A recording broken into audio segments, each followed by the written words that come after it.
Hello everyone, hope you're doing well. Today we're going to be ranking every single signing David Moyes has made as manager of West Ham United in his first tenure and his second tenure. And I want you to get involved at home too in the comments.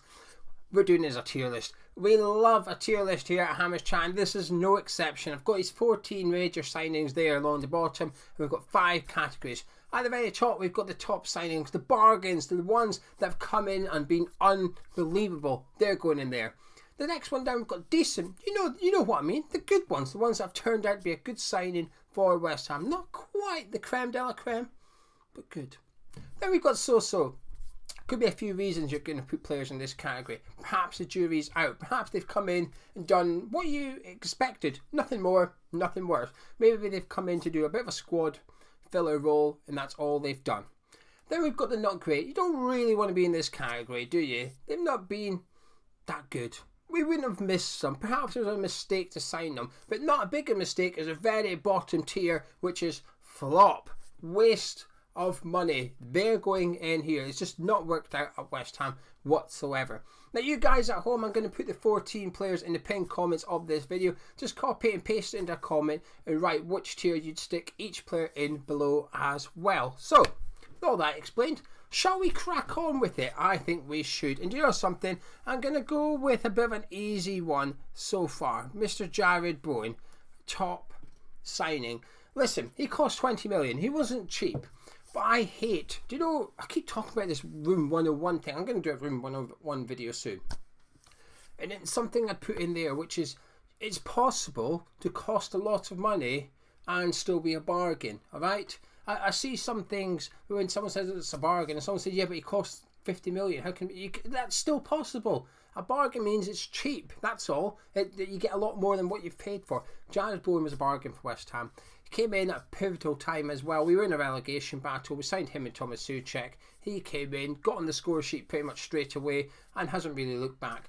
Last season, he had a strong season. I expected more from him. I thought he'd be Hammer of the Year last season. He was nowhere near it. He was nowhere near Hammer of the Year. Soucek, Coufal, Declan Rice, Ogbonna, they were all above him in the pecking order. But this year, we've seen what we were hoping to sign in Jarrod Bowen. The first name on the team sheet, scoring goals, setting up goals as well. Currently injured, and despite winning a couple of the games, we have missed him. That's when you know you're a good player.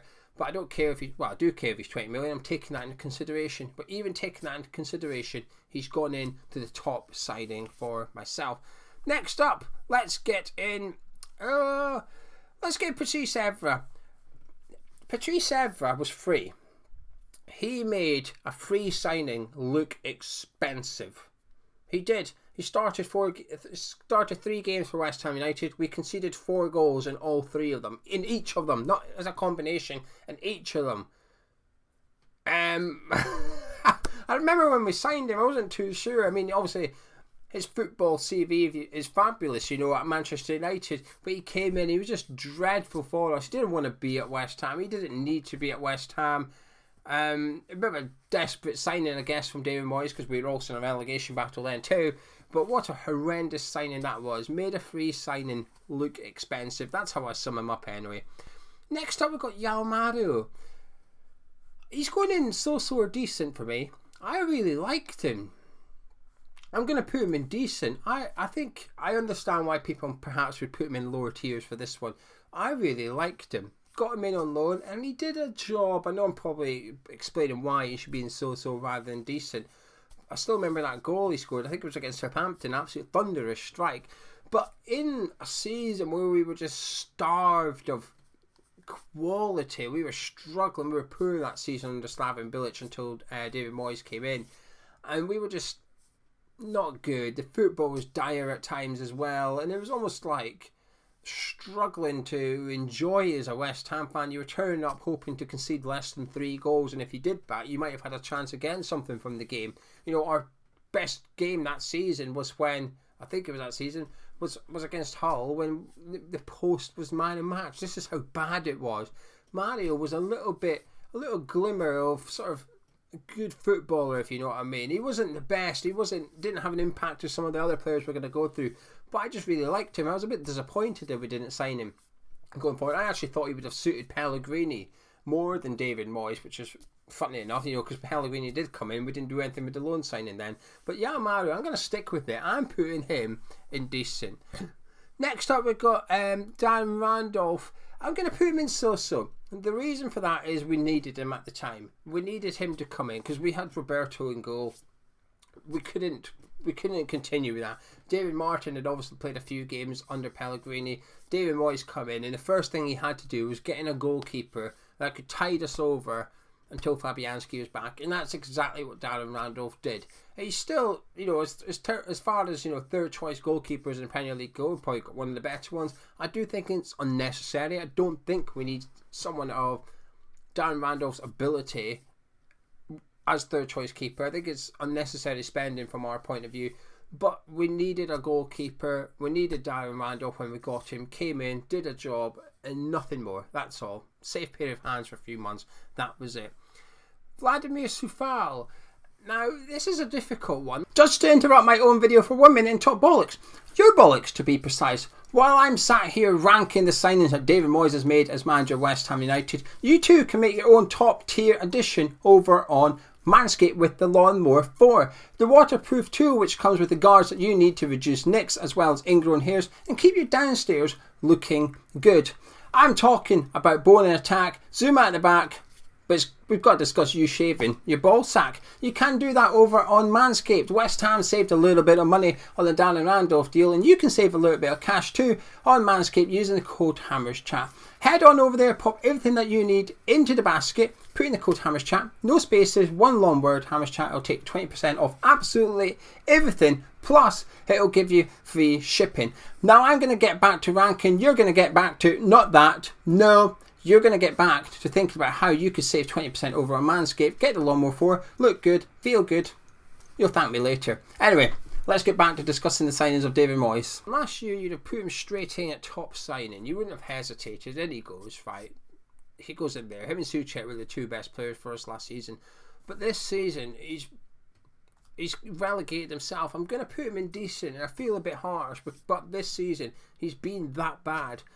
And decent overall, still good. That's still a 7 out of 10 signing. That suggests that you were good value for money. And he has been good value for money.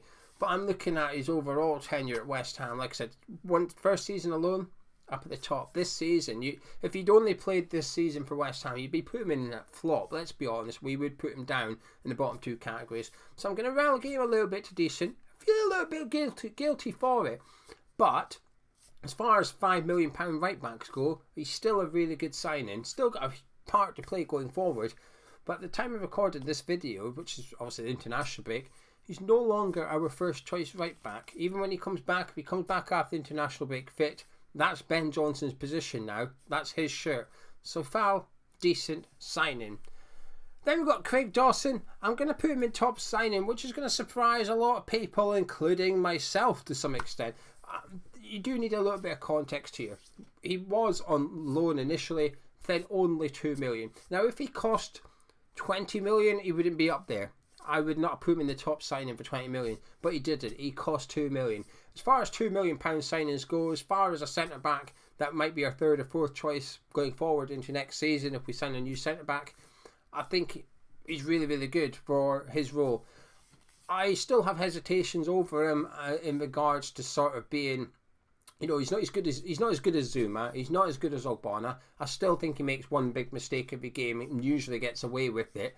But I'm not here, this video, I'm not talking about just the player's ability. I'm talking about his contribution thus far, but also how much he costs. And for £2 million for a fourth choice centre back in the Premier League, which he was supposed to be, when he got brought in, we had Ogbonna, Diop and Balbuena. He was sort of like fourth in line when he came in. And then going forward, I'd imagine he would be relegated to third choice or fourth choice centre back eventually, if Moyes does proceed and buy a centre back. He would still be a fantastic sort of player for that position. So I'm going to put him in top signing. Next up, we've got Alex Kral. I'm going to put him in not great. I think, unlike Patrice Evra, who makes a free, I'm going to keep saying it, I think it's a good saying that, makes a free signing look expensive. Alex Kral's come in on loan. Now, he's been disappointing. Okay, so that's why he's got to go in one of the bottom two for me. But I don't think he's had enough opportunities. I don't think he's had a fair crack at the whip. there were some games that he could have played a little more minutes in. He could have started, or he could have came on the bench, off the bench. Sorry, our centre midfielders and Soucek and Rice have looked tired at points, and we've not used Alex Kral. So I know people say, but Moyes sees him in training, so he must be really bad in training. That's fine, but I can only go by what I've seen in some of the games that we've played him in, whether it be the Europa League or the domestic cup games, not the Kidderminster game, the other ones, the League Cup games. I think he's looked quite good, actually. I thought he's looked quite handy, and I would have liked to have seen a bit more of him. However, it's only a loan signing, a small risk signing. I do think we only signed him because he was available on loan on deadline day, and we just simply took advantage of the situation and the fact that we could get him on loan. It's not a signing that we're going to regret. We're not going to look back at, once he goes back to Russia in the summer, we're not going to look back and think what a waste of money that was. It wasn't a waste of money. It was just a loan deal. Unfortunately, it was a bit of a try before you buy, perhaps, in regards to centre midfield. If he was good enough, he would have played more minutes as far as I'm concerned. But it's just one of them. It's just not worked out. So I'm going to put him in the not great. Jesse Lingard up at top signing. He has to be, doesn't he? He's got to go down as one of the, if not the best loan signing in Premier League history. Come in, 16 games, 9 goals. That is exceptional. And I know people's arguments whenever I talk about us signing Lingard again, people say, well, he was a bit poor for the last 4 or 5 games of the season. I admit that, yes, I agree with that. He wasn't great the whole time he was here. But he was never going to sustain those levels of performances. The other part, the first 11 games of when he came in, he was man of match contender in pretty much all of them. Some of the goals he scored were fantastic. I felt like our mentality as a team changed when he was on the pitch. We took it to the opposition a little bit more. He was exactly what we needed. We actually needed a striker. We never got one of them, but he came in and he just changed the way that we played. He added goals to our team as well. Rice was out, Antonio was out at the same time. Lingard was an exceptional signing. You have to take everything into consideration. He was only on loan. A bit of heartbreak in the summer when he didn't come back, but I thoroughly enjoyed his performances when he was here, and I still hope he comes back in the summer. But in regards to the loan signing last January, he's got to be a top signing, hasn't he? He just has to be. As does Kurt Zouma. Just like the Jarrod Bowen thing, 25 million looks cheap as far as I'm concerned. I was excited when we signed him. At the start of the season, I sort of predicted, when you do your predictions, I had Kurt Zouma down as my hammer of the year. And if he hadn't got injured, I think he'd be up there. I think he'd be up there with Declan Rice and Jarrod Bowen. When he plays, we're better. It's as simple as that. When Kurt Zouma's in the defence is better. Our chances of winning the game is greater. He was really bad against Tottenham, but prior to that, the last 4 or 5 games, he's been outstanding. 9 out of 10 performances every single game, back to back. He's an absolute monster of a centre-back. I think our distribution from the defence is a bit better when he plays. When teams are going forward, we got Kurt Zouma at the back, I usually sit there thinking, good luck, he's going to stop you. I think he's been a superb signing. 25 million at the time I think was a fair fee. It probably still is given his injury concerns. I think that's going to stop Kurt Zouma's value going up too much. But in regards to what he's worth to West Ham, I think he's worth more than 25 million now. I think he's been an outstanding signing for us.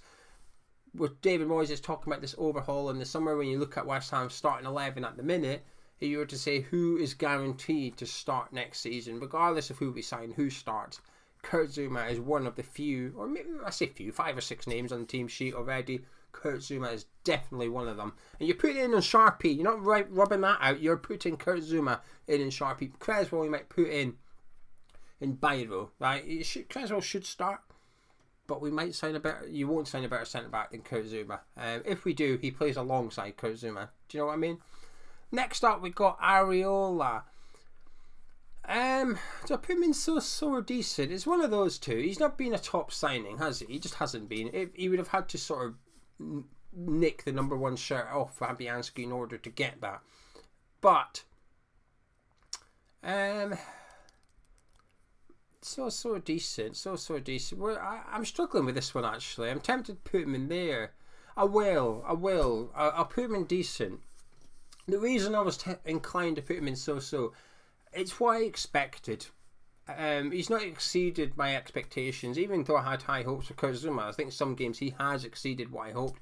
Craig Dawson's massively exceeded my expectations. It's probably why I'm putting him in the top signing. Areola, I don't know. I thought he was a top keeper. I still think he is a top keeper. But that's what I thought I was going to see from him. And the fact that he hasn't pinched Fabianski's gloves and isn't playing week in, week out, there's only, like I said, there's only so many categories you can put him in here.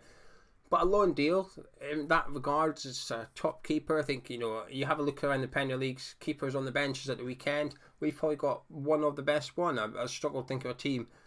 Man United have got Dean Henderson, obviously. I'd rather have Areola on my bench and Kepa at Chelsea, for example. Liverpool obviously got Keller, top keeper as well. But you know what I'm trying to say? He's a really good goalkeeper. Yeah, I'm going to leave him in decent. I'm waffling now. I apologise for that. I'm struggling to justify it, I think. Good signing, but could have seen a little bit more from him. Tomas Soucek, he's got to go in top signing. He's been a little bit underwhelming this season, but I don't think that detracts. I'm sort of giving him the benefit of the doubt here, which is, I think it's the way that we've played has hindered him more than anybody else in the team. I think he's the only one actually this season that has perhaps had his role impacted by a slight tweak of formation or the way that Declan Rice plays it, essentially.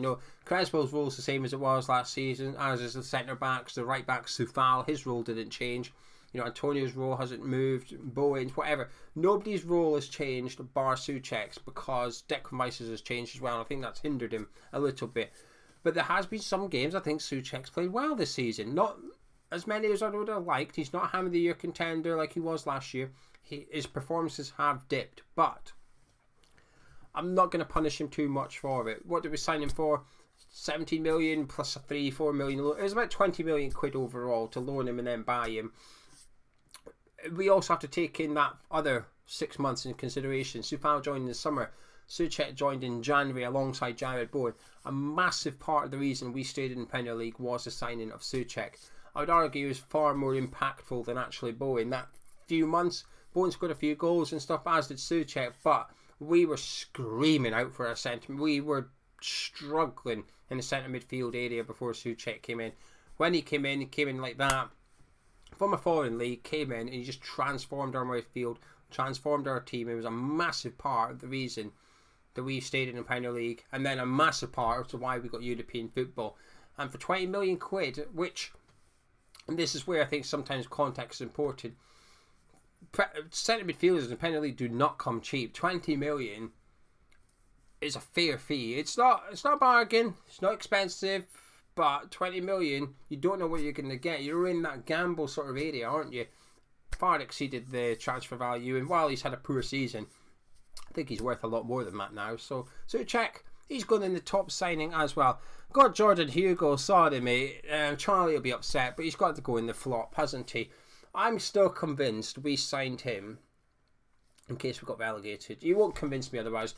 There's that rumours that Hugill's agent was David Moyes' son. I know they've sort of been dismissed by some people that wasn't true. I'm not convinced. Part of me still thinks it is a little bit true, but I also think, more importantly, that we looked at Jordan Hugill, that if we got relegated, who would we want as striker in the Championship? I think the answer was Jordan Hugill. And he's gone on to show that he can score in the Championship, fortunately, just not with West Ham. So he's got to go in the flop. 9 million we paid. I still remember doing the transfer deadline day show when we signed him, and it was very underwhelming.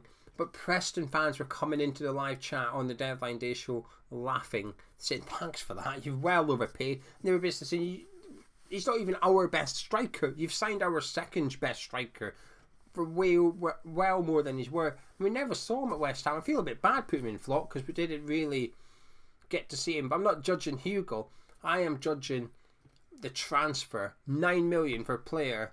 Did he even start a game? I'm not even sure he did. He just wanted to walk out of the bubbles, didn't he? However, as a person, as a character, as a man, can't fault him at all. Even when we sent him out on loan to QPR, he was coming back to the London Stadium to watch the games, and he wasn't.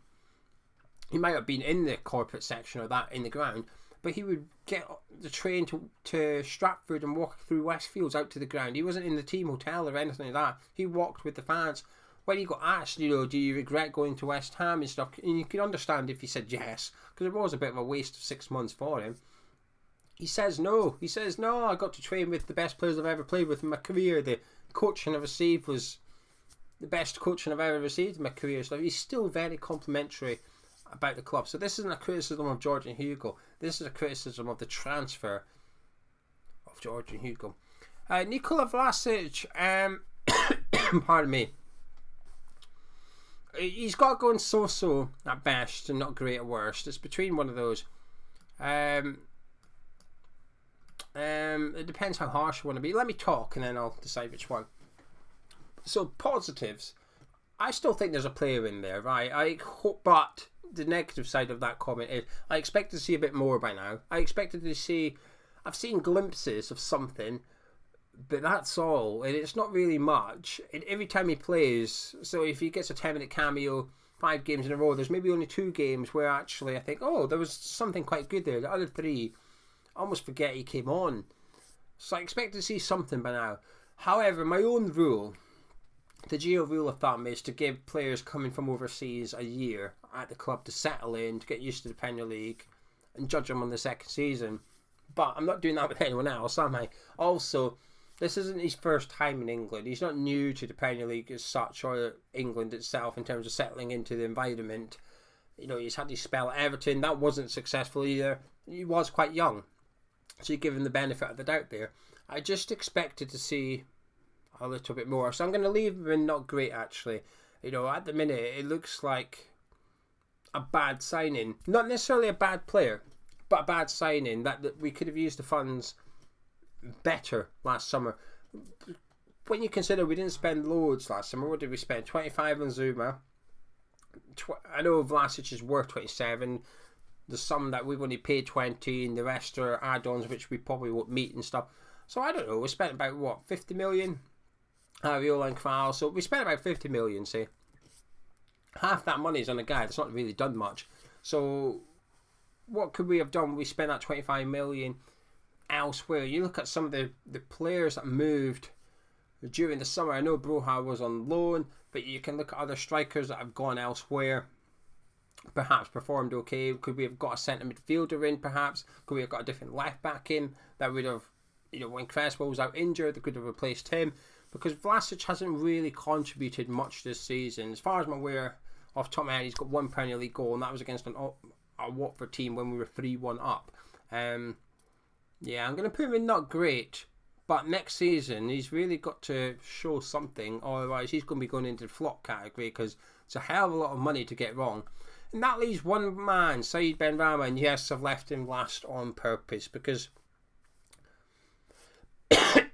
pardon me, it's a difficult one to do. He's not a top signing, but he's not a flop. So he's in the middle 3 categories somewhere. Just north of 20 million we paid for him at the time when we bought him. Well, we loaned him in, then we signed. We knew we were always going to sign him. We loaned him in with an obligation to buy unless there was an issue with his medical. So we loaned him in. We knew we were going to buy him for just over 20 million. One of the best players in the Championship when we signed him. And the first season, it wasn't great, was it? His first season, he barely had any. I didn't think he'd got given. Let's just stick him in so-so for now. I didn't think he was given a fair crap by David Moyes in his first season here. Could have done it with a bit more time, more starts. This season, he has got more starts. He has got more game time. Yes, he's the most substituted player in the Premier League. And as much as I love statistics, that statistic on its own is not enough. What does that mean? Is he getting subbed off in the 60th minute? Or is he getting subbed off in the 89th minute when we're 2-0 up? That sub almost doesn't count, does it? It's just a sub to waste time. So I can only go by what I've seen and what I remember off the top of my head. And that is, I think he's had a fair crack this season by Moyes. I think there's been a couple of occasions where he's took him off and he probably shouldn't have. There's been a couple of games where he could have started, but he didn't. But something? I could say that for Fornals. I could say that for Vlasic. I could definitely say it for Ben Johnson. There's been more games Ben Johnson should have started and didn't than there has been that Said Benrahma should have started and didn't, in my opinion anyway. But terms of it's a difficult one. I'm going to leave him where he is. So. I don't think it's been a good signing. I don't think it's been a bad signing. I don't think he's been a good fit for David Moyes. I don't think David Moyes has been a good fit for Said Benrahma. There's been moments, and he's got better in the last few weeks. I do think he's played well while Jarrod Bowen's been out injured.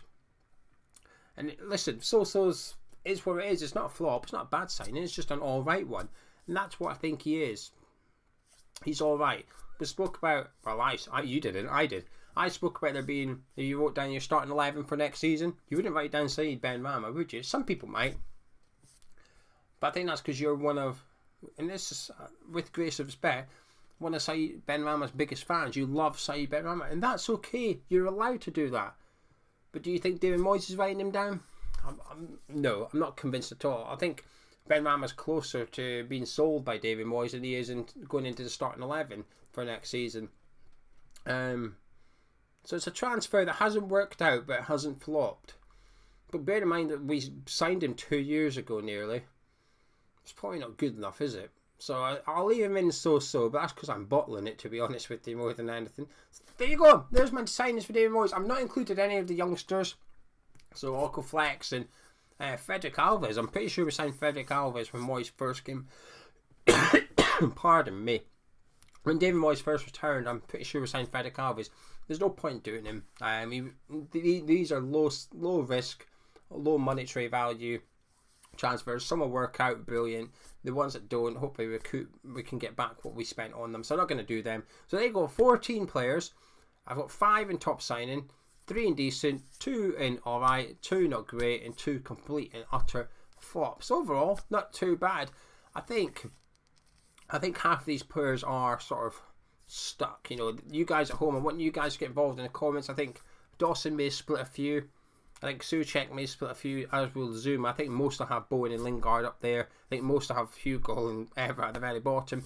Benrahma and Vlasic will move around, as will Areola and stuff. So it'll be interesting to see how you guys think. Let me know in the comments below. Like I said, check the pinned comments. 14 names. Just copy, paste, and just write next to what tier you'd have each player in.